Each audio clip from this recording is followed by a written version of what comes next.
Our channel భక్తి మార్గం. శ్రీ సాయినాథాయ నమః. శ్రీ సాయి సచ్చరిత్రము 2వ అధ్యాయం. ఈ గ్రంథ రచనకు ముఖ్య కారణము గ్రంథ రచనకు పూనుకొనుటకు అసమర్థత, బాబా అభయము, వాడాలో తీవ్ర వాగ్వివాదము, హేమంత్ పంత్ అను బిరుదులకు మూల కారణము గురువు యొక్క ఆవశ్యకత. ఈ గ్రంథ రచనకు ముఖ్య కారణము మొదటి అధ్యాయంలో గోధుమలు విసిరి ఆ పిండిని ఊరి బయట చల్లి కలరాజాడ్యమును తరిమివేసిన బాబా వింతచర్యను వర్ణించింది. అదే కాక శ్రీ సాయి యొక్క ఇతర మహిమలు విని సంతోషించింది. ఆ సంతోషమే నన్ను ఈ గ్రంథం రాయటకు పురికొల్పినది. అదే కాక బాబా గారి వింత లీలలను చర్యలను మనస్సులకు ఆనందం కలుగజేయును. అవి భక్తులకు బోధనలుగా ఉపకరించును. తుదకు పాపమును పోగొట్టును కదా అని భావించి బాబా యొక్క పవిత్ర జీవితమును, వారి బోధనలను వ్రాయ మొదలుపెట్టింది. యోగీశ్వరుని జీవిత చరిత్ర తర్కము న్యాయము కాదు. అది మనకు సత్యమును, ఆధ్యాత్మికమైన మార్గమును చూపును. గ్రంథ రచనకు పూనుకొనుటకు అసమర్థత, బాబా అభయము. శ్రీ సాయి సచ్చరిత్ర గ్రంథ రచనకు తగిన సమర్థత గలవాడను కానని హేమంత్ పంత్ భయపడను. అతడు ఇట్లనుకొనెను, నా యొక్క సన్నిహిత స్నేహితుని జీవిత చరిత్రయే నాకు తెలియదు, నా మనస్సే నాకు గోచరము కాకున్నది. ఇట్టి స్థితిలో ఒక యోగీశ్వరుని చరిత్రను నేనెట్లు రాయగలుగుదును? అవతార పురుషుల లక్షణములను ఎట్లు వర్ణించగలను? వేదములే వారిని పొగడలేకుండెను. తాను యోగి అయిన గాని యోగి యొక్క జీవితమును గ్రహింపజాలడు. అట్టిచో వారి మహిమలను నేనెట్లు కీర్తించగలను? సప్త సముద్రముల లోతును కొలువవచ్చును, ఆకాశమును గుడ్డలో వేసి మోయవచ్చును, కానీ యోగీశ్వరుని చరిత్ర వ్రాయుట బహు కష్టము. ఇది గొప్ప సాహస కృత్యమని కూడా నాకు తెలియదు. అందువలన నలుగురిలో నవ్వుల పాలవునేమో అని భయపడి శ్రీ సాయీశ్వరుని అనుగ్రహం కొరకు ప్రార్థించను. మహారాష్ట్ర దేశంలోని ప్రథమ కవియు యోగీశ్వరుడును అగు జ్ఞానేశ్వర మహారాజు యోగుల చరిత్ర వ్రాసిన వారిని భగవంతుడు ప్రేమించునని చెప్పి ఉన్నారు. ఏ భక్తులు యోగుల చరిత్రలను వ్రాయ కుతూహలం పడగరో వారి కోరికలు నెరవేరునట్లు, వారి గ్రంథములు కొనసాగునట్లు చేయుటకు యోగులు అనేక మార్గములను అవలంబించారు. యోగులే అట్టి పనికి ప్రేరేపింతులు. దానిని నెరవేర్చుటకు భక్తుని కారణమాత్రునిగా నుంచి వారి వారి కార్యములను వారే కొనసాగించుకునేదరు.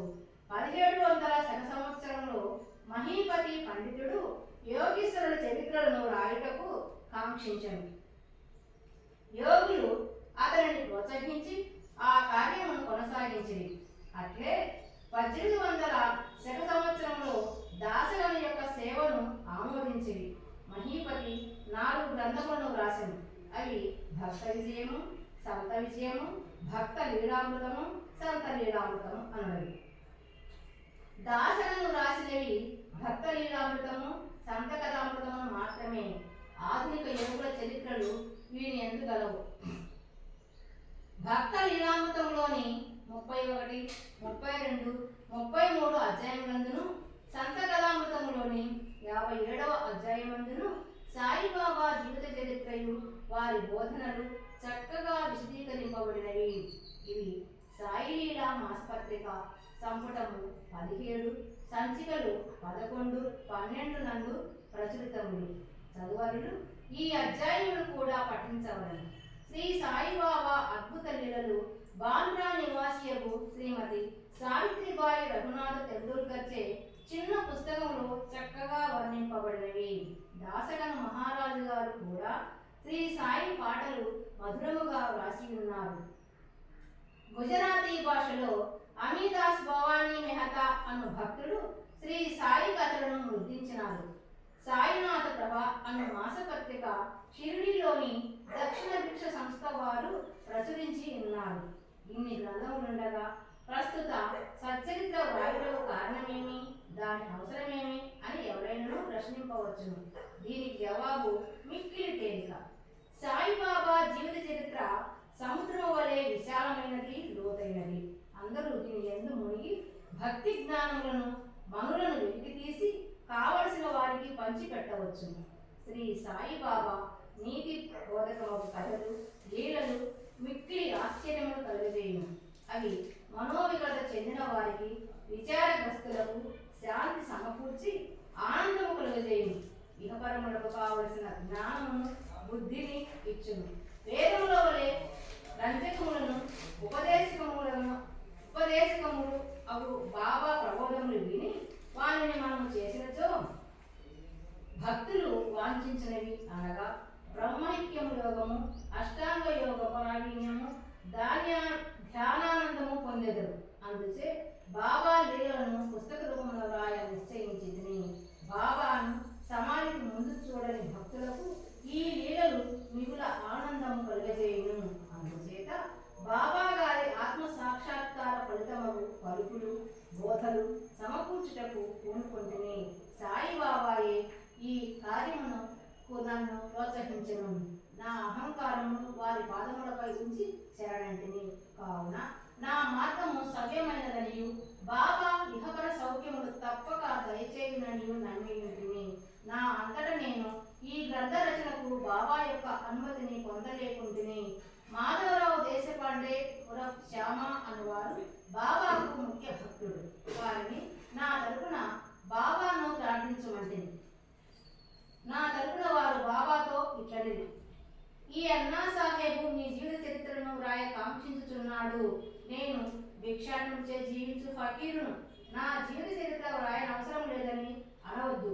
మీరు సమ్మతించి సహాయపడినచో వారు రాసెదరు, లేదా మీ కృపయే దానిని సిద్ధింపజేయును. మీ యొక్క అనుమతి ఆశీర్వాదము లేనిదే ఏదియు జయప్రదముగా చేయలేము. అది వినంతనే శ్రీ సాయిబాబా మనసు కలిగి నాకు ఊది ప్రసాదము పెట్టి ఆశీర్వదించాను. మరియు శ్యామతో ఇట్లు చెప్పదొడగాను: కథలను, అనుభవాలను ప్రోగు చేయమను. అక్కడక్కడ కొన్ని ముఖ్య విషయములను టూకీగా వ్రాయమను. నేను సహాయం చేసేదను. వాడు నిమిత్త మాత్రుడే. నా జీవిత చరిత్ర నేనే వ్రాసి నా భక్తుల కోరికలు నెరవేర్చవలను. వాడు తన అహంకారమును విడవవలను, దానిని నా పాదముల పైన పెట్టవలను. ఎవరైతే వారి జీవితంలో ఇటు చేసేదరో వారికి నేను మిక్కిలి సహాయపడగలను. నా జీవిత చర్యల కొరకే కాదు, సాధ్యమైనంత వరకు వారి గృహకృత్యములందును తోడ్పడగలను. కానీ అహంకారము పూర్తిగా పడిపోయిన పిమ్మట అది మచ్చునకు కూడా లేకుండానప్పుడు నేను వారి మనసులో ప్రవేశించి నా చరిత్రను నేనే వ్రాసుకుందును. నా కథలు, బోధలు విన్న భక్తులకు భక్తి విశ్వాసములు కుదురును. వారు ఆత్మ సాక్షాత్కారమును, బ్రహ్మానందమును పొందెదరు. నీకు తోచిన దానినే నీవు నిర్ధారణ చేయుటకు ప్రయత్నించకుము. ఇతరుల అభిప్రాయములను కొట్టివేయుటకు ప్రయత్నించకుము. ఏ విషయము పైనను కీడు మేలు ఎంచి వివాదము కూడదు. వివాదం అనగానే నన్ను హేమంత్ పంతు అని పిలుచుటకు కారణమేమో మీకు చెప్పేదనను వాగ్దానము వ్యక్తికి వచ్చినది. ఇప్పుడు దానినే మీకు చెప్పబోచున్నాను. కాకాసాహెబ్ దీక్షిత్, నానాసాహెబ్ చాందోర్కర్లతో నేను ఎక్కువ స్నేహంతో ఉంటిని. వారు నన్ను షిరిడీ పోయి బాబా దర్శనం చేయమని బలవంతం చేసిరి. అట్లే చేసేదనని వారికి నేను వాగ్దానం చేసి తిని. ఈ మధ్యలో ఏదో జరిగినది. అది నా షిరిడీ ప్రయాణమునకు అడ్డుపడినది. లోనావాలాలో ఉన్న నా స్నేహితుని కొడుకు జబ్బు పడినది. నా స్నేహితుడు మందులు, మంత్రములు అన్నీ ఉపయోగించను, కానీ నిష్ఫలమయ్యను. జబ్బు తగ్గలేదు. తుదకు వాని గురువును పిలిపించుకొని ప్రక్కన కూర్చుండబెట్టుకున్నాను, కానీ ప్రయోజనం లేకుండాను. ఈ సంగతి విని నా స్నేహితుని కుమారుని రక్షించలేనట్టు గురువు యొక్క ప్రయోజనమేమి? గురువు మనకు ఏమీ సహాయం చేయలేనప్పుడు నేను షిరిడీ ఏడపోవలను అని భావించి షిరిడీ ప్రయాణమును మానుకుంటుని. కానీ కానున్నది కాకమానదు. అది ఈ క్రింది విధముగా జరిగను. నానాసాహెబ్ చందోర్కర్ ప్రాంతీయ రెవెన్యూ అధికారి. ఉద్యోగరీత్యా ఒకనాడు ఆయన వసయికి పర్యటనకు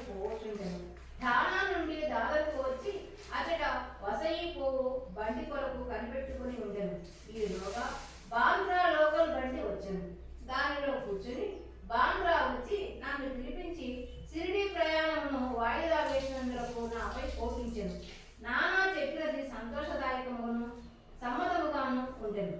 అందుచే ఆ రాత్రి షిరిడీకి పోవ నిశ్చయించి తిని సామానులు కట్టుకుని షిరిడీ బయలుదేరి తిని బాంద్రా నుండి దాదర్ వెళ్ళి అచట మన్మాడ్ రైలు ఎక్కవలనని అనుకుంటుని. అటులనే దాదరకు టికెట్టుకుని రైలు రాగానే ఎక్కి కూర్చుంటిని. బండి ఇక బయలుదేరుననగా మహమ్మదీయుడు నేను కూర్చున్న పెట్టెలోనికి హడావిడిగా వచ్చి నా సరంజామానంతయు చూచి ఎక్కడికి పోవుచుంటివని నన్ను ప్రశ్నించెను. నా ఆలోచన వారికి చెప్పి తిని వెంటనే అతడు దాదర్ స్టేషన్లో దిగవద్దని, ఎందుకనగా మన్మాడు రైలు దాదర్లో ఆగదని, అదే రైలులో ఇంకనూ ముందుకు పోయి బోరీబందర్ స్టేషన్లో దిగవని నాకు సలహా చెప్పాను. ఈ చిన్న ఈలయ్యే జరగకుండినచో నేను అనుకున్న ప్రకారము ఆ మరుసటి ఉదయం షిరిడి చేరలేకపోయేవాడను. అనేక సందేహములు కూడా కలిగి ఉండేవి. కానీ నా అదృష్టవశాత్తు అది ఇప్పుడు జరగలేదు. మరుసటి దినము సుమారు 9-10 గంటలలోగా నేను షిరిడి చేరుతుంది. షిరిడిలో నా కొరకు కాకాసాహెబ్ దీక్షిత్ కనిపెట్టుకుని ఉండేది. ఇది 1910 ప్రాంతంలో జరిగినది. అప్పటికి సాఠేవాడ ఎక్కడికే షిరిడి వచ్చి భక్తుల కొరకు నిర్మింపబడి ఉండెను. టాంగా దిగిన వెంటనే బాబాను దర్శించబడనని నాకు ఆత్రము కలిగను. అంతలో అప్పుడే మసీదు నుండి వచ్చుచున్న తాత్యా సాహెబ్ నోల్కరు బాబా వాడా చివరన ఉన్నారనియు మొట్టమొదట ధూళి దర్శనం చేసుకోనమని నాకు సలహా ఇచ్చాడు. స్నానానంతరము ఓపికగా మరలా చూడవచ్చునను. ఇది వినిన తోడనే నేను పోయి బాబా పాదములకు సాష్టాంగ నమస్కారం చేసి తిని నాలో ఆనందము పొంగిపరినది. నానా సాహెబ్ చందర్కర్ చెప్పిన దాని కన్నను ఎన్నో రెట్లు అనుభవమైనది. నా సర్వేంద్రియములు తృప్తి చెంది ఆకలి దప్పికలు మరచితిని. మనసుకు సంతృష్టి కలిగెను. బాబా పాదములు పట్టిన వెంటనే నా జీవితంలో గొప్ప మార్పు కలిగెను. నాకు షిరిడీ పోవలసినదని ప్రోత్సహించిన వారందరికీ నేనెంతో రుణపడినట్లుగా భావించి తిని, వారిని నా నిజమైన స్నేహితులుగా భావించి తిని, వారి రుణమును నేను తీర్చుకొనలేను. వారిని వ్యక్తికి తెచ్చుకొని వారికి నా మనసులో సాష్టాంగ ప్రణామం చేసి తిని, నాకు తెలిసినంత వరకు సాయిబాబా దర్శనం వల్ల కలుగు చిత్రమేమన మనలో ఉన్న ఆలోచనలు మారిపోవును, వెనకటి కర్మల బరువు తగ్గును, క్రమముగా ప్రపంచమందు విరక్తి కలుగును. నా పూర్వజన్మ సుకృతముచే నాకు ఈ దర్శనం లభించిన అని అనుకుంటుని. సాయిబాబాను చూసినంత మాత్రముననే ఈ ప్రపంచమంతయు సాయిబాబా రూపము వహించెను. వాడాలో తీవ్ర వాగ్వివాదం. నేను షిరిడి చేరిన మొదటి దినముననే నాకు బాలాసాహెబ్ బాటేకును గురువు యొక్క ఆవశ్యకతను గురించి గొప్ప వాగ్వివాదము జరిగెను. మన స్వేచ్ఛను విడిగా ఇంకొకరికి ఎందుకు లొంగి ఉండవలనని నేను వాదించి తిని, మన కర్మలను మనమే చేయుటకు గురువు యొక్క ఆవశ్యకత ఏమి? తనంతట తానే కృషి చేసి మిక్కిలి యత్నముతో ఈ జన్మ దుఃఖము నుండి తప్పించుకొనవలను. ఏమీ చేయక సోమరిగా కూర్చుని వానికి గురువు ఏమి చేయగలడు అని నేను స్వేచ్ఛ పక్షమున ఆశ్రయించి తిని. బాటే ఇంకొక వాదమును పట్టుకొని ప్రారంభం తరపున వాదించును, కాకున్నది కాకమానదు. మహనీయులు కూడా ఈ విషయంలో ఓడిపోయిరి. మనుషుడొకటి తలంచిన భగవంతుడు వేరొకటి తలంచును. నీ తెలివితేటలను అటుండనిమ్ము, గర్వము కానీ అహంకారము కానీ మీకు తోడ్పడవు అనెను. ఈ వాదన యొక్క గంట వరకు జరిగినది. కానీ ఇదమిద్దమేమని ఏమీ తేలలేదు. చచ్చిపోవటచే ఘర్షణ మానుకుంటుంది. ఈ ఘర్షణ వల్ల నా మనశ్శాంతి తప్పినది. దేహాత్మ బుద్ధి అహంకారము లేకున్నచో వివాదములకు తావు లేదని గ్రహించి తిని. వేయేలా వివాదములకు మూల కారణం అహంకారము. ఇతరులతో కూడా మేము మసీదులకు పోగా బాబా కాకాన్ని విడిచి ఇట్లడిగాడు, వాడలో ఏమి జరిగినది? ఏమిటా వివాదము? అది దేనిని గూర్చి? ఈ హేమడ్ పంత్ ఏమంచున్నాడు? ఈ మాటలు విని నేను ఆశ్చర్యపడింది. సాఠేవాడ మసీదులకు చాలా దూరముగా ఉన్నది. మా వివాదం గురించి బాబాకి ఎట్లు తెలిసెను? అతడు సర్వజ్ఞుడై ఉండవలను. లేనిచో మా వాదన ఎట్లు గ్రహించును? బాబా మన అంతరాత్మపై అధికారి ఉండవచ్చును. హేమడ్ పంత్ అను బిరుదులకు మూల కారణం. సాయిబాబా నన్నెందులకు హేమాడ్ పంత్ అని పిలిచరని ఆలోచింపసాగితిని. ఇది హేమాద్రి పంతు అను నామమునకు రూపాంతరం. దేవగిరికి చెందిన యాదవ వంశ రాజులకు హేమాద్రి పంతు ప్రధానమాత్యుడు. అతడు గొప్ప పండితుడు, మంచి స్వభావము గలవాడు, చతుర్వర్గ చింతామణి, రాజ ప్రశస్తి అను గొప్ప గ్రంథమును రచించిన వాడు, మోడీ భాషను ఒక నూతన గణిత విధానమును కనిపెట్టినవాడు. ఇక నేనా వానికి వ్యతిరేక బుద్ధి గలవాడును, మేధాశక్తి అంతగా లేనివాడును. మరి సాయిబాబా నాకెందుకు ఈ బిరుదు వసంగిలో తెలియకుండెను.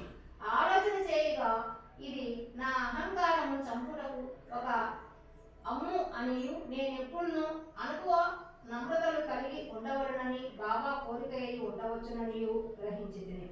అంతకు ముందు వాడాలో జరిగిన చర్చలో నేను చూపిన తెలివితేటలకు బాబా ఈ రీతిగా అభినందించి ఉండవచ్చని అనుకుంటుంది. భవిష్యత్ చరిత్రను బట్టి చూడగా బాబా పలుకులకు దావోల్కర్ను హేమాడ్ పంత్ అనుట గొప్ప ప్రాముఖ్యం కలదనియు భవిష్యత్తు తెలిసి బాబా అట్లనియనని భావించవచ్చును. ఏలయనగా హేమాడ్ పంతు శ్రీ సాయిబాబా సంస్థానమును చక్కని చాకచక్యముతో నడిపెను. సంస్థానం యొక్క లెక్కలను బాగుగా ఉంచెను. అదే కాక భక్తి, జ్ఞానము, నిర్వ్యామోహము, ఆత్మ శరణాగతి, ఆత్మ సాక్షాత్కారము మొదలగు విషయములతో శ్రీ సాయి సచ్చరిత్ర గొప్ప గ్రంథము రచించెను. గురువు యొక్క ఆవశ్యకత. ఈ విషయమై బాబా ఏమనను హేమాడ్ పంతు రాసి ఉండలేదు, కానీ కాకా సాహెబ్ దీక్షిత్ ఈ విషయమును గురించి తాను రాసుకునిన దానిని ప్రచురించెను.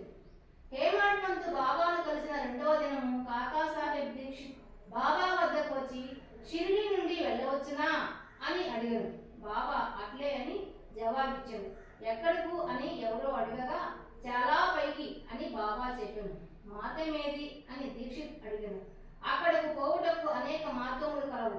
షిరిడి నుంచి కూడా ఒక మార్గము కలదు. మార్గము ప్రయాసకరమైనది. మార్గ మధ్యమున ఉన్న అడవిలో పులులు, తోడేళ్లు కలవని బాబా వదిలిడను. మార్గదర్శకుని వెంట తీసుకుని పోయినచో అవి కాకా సాహెబ్ అడగగా అట్లెడుచో కష్టమే లేదని బాబా జవాబిచ్చాడు.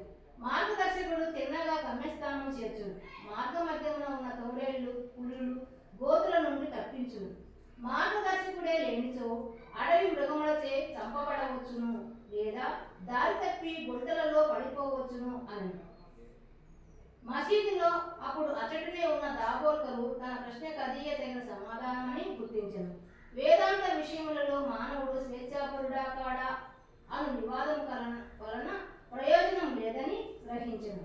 పరమార్థము నిజముగా గురుబోధ వల్లనే చిక్కుననియు రామకృష్ణులు తమ గురువులైన వశిష్ఠ సాందీపులకు లొంగి అనుభూతో ఉండి ఆత్మ సాక్షాత్కారము పొందిరనియు దానికి దృఢమైన నమ్మకము, ఓపిక అను రెండు గుణములు ఆవశ్యకమనియు గ్రహించను. 2వ అధ్యాయము సంపూర్ణము. సద్గురు శ్రీ సాయినాథర్పణమస్తు. శుభం భవతు. శ్రీ సచిదానంద సద్గురు సాయినాథ్ మహారాజ్ కీ జై. ఈ వీడియో మీకు నచ్చినట్లయితే లైక్ చేయండి, మీ ఫ్రెండ్స్కి షేర్ చేయండి, మన ఛానల్ని సబ్స్క్రైబ్ చేసుకోండి.